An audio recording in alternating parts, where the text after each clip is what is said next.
Hi guys, my name is Alyssa. I am a full-time artist and this is beautiful.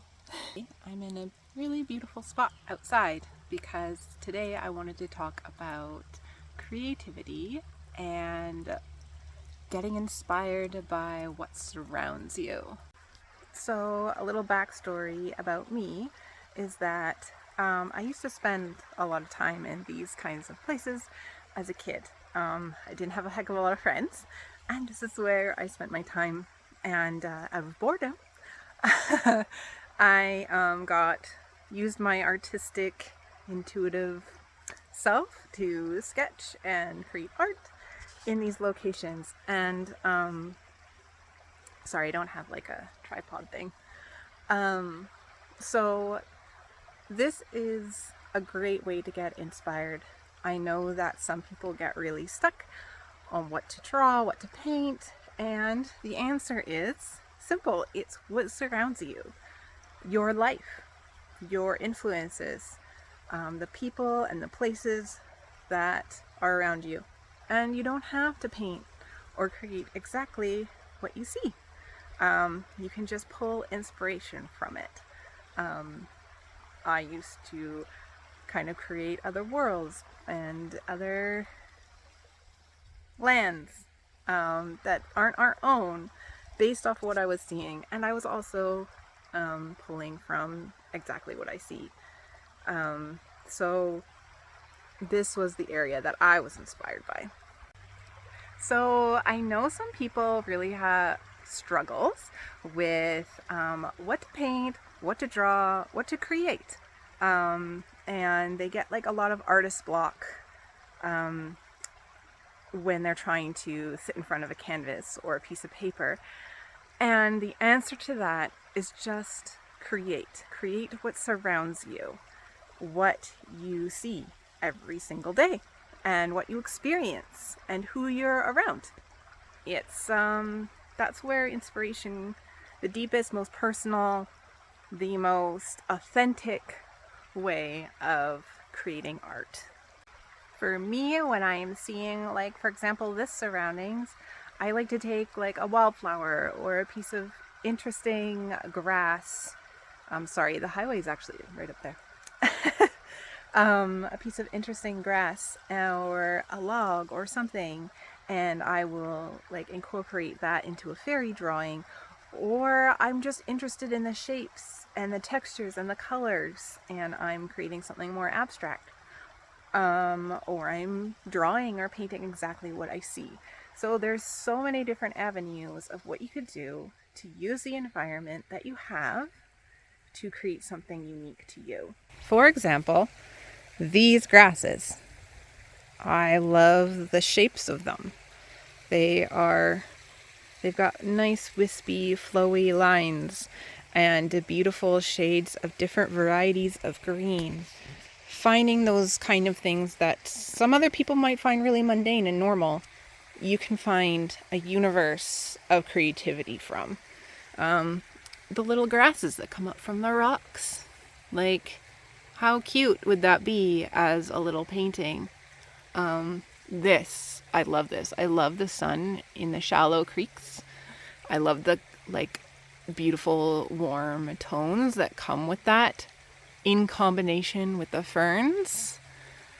And then you have sunspots where life is completely different, where you can create something so beautiful from that.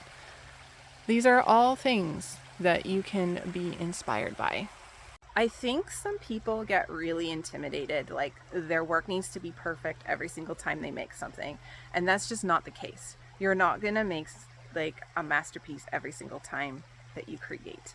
It's what you pull from each creation into the next one that matters.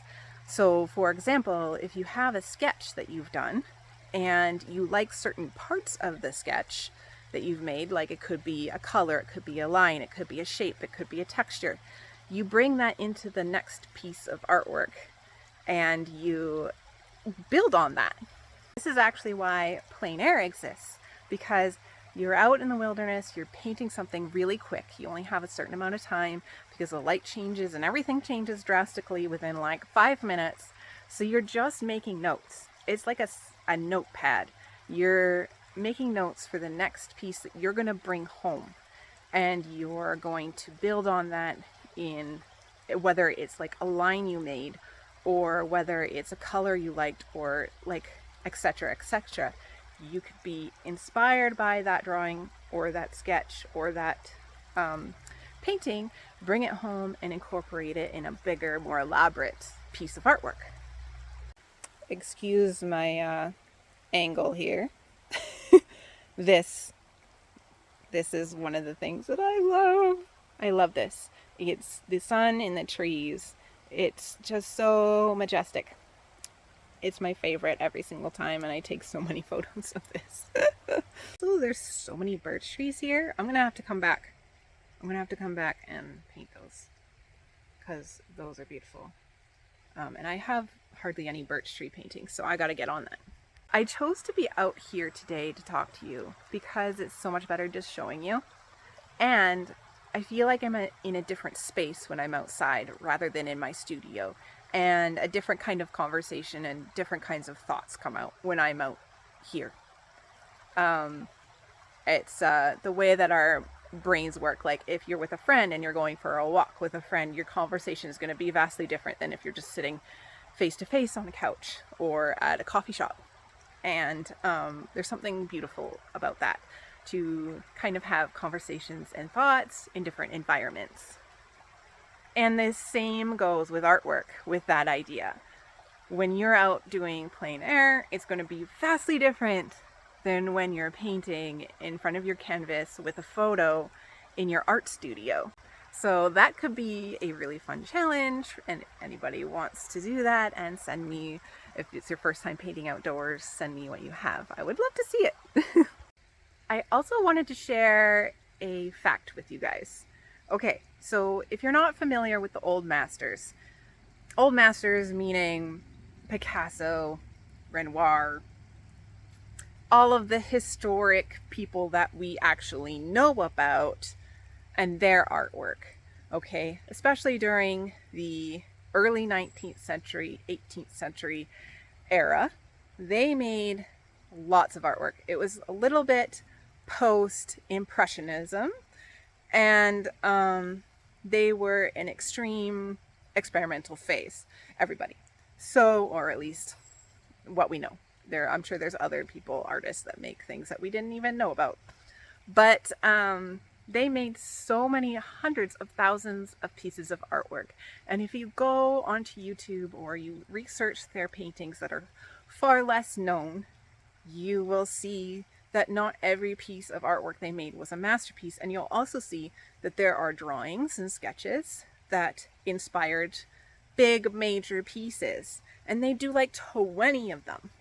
And then they take inspiration from those 20 sketches and drawings and make something huge and a masterpiece that obviously changed the world in some way.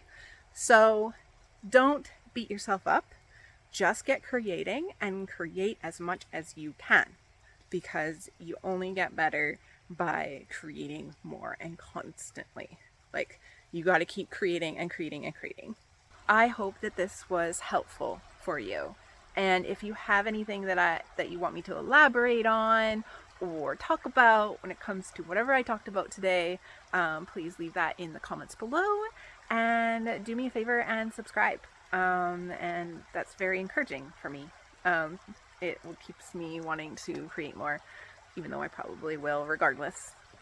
As I emphasized in my last video, I am doing this vlogging style, kind of talking to you guys about art and inspiring others, hopefully, and to just create. And I'm learning to talk like in front of people and online in a consistent basis, and I'm slowly getting better at it. So if I stumble on my words or I am a little bit awkward, I am learning. I'm learning, and I'll probably be awkward forever. That's probably not changing. Before I go, I found another inspiration. I'm in my bare feet because I had to cross streams. That's cute. I don't know. I find inspiration in the places like this, like what other people find not inspirational. I've actually painted this exact scene and it's on my website, and I wonder if you guys can find it and let me know if you find it. I hope you guys have a wonderful day, whatever it is you're doing, and hopefully it is creating something. I keep seeing these frogs that jump out of nowhere and then I don't catch them on camera. But they're so cute. And every time I walk by them, they're like, oh no! And they jump out of the way. I'm gonna cross this creek now and head home and do some creating.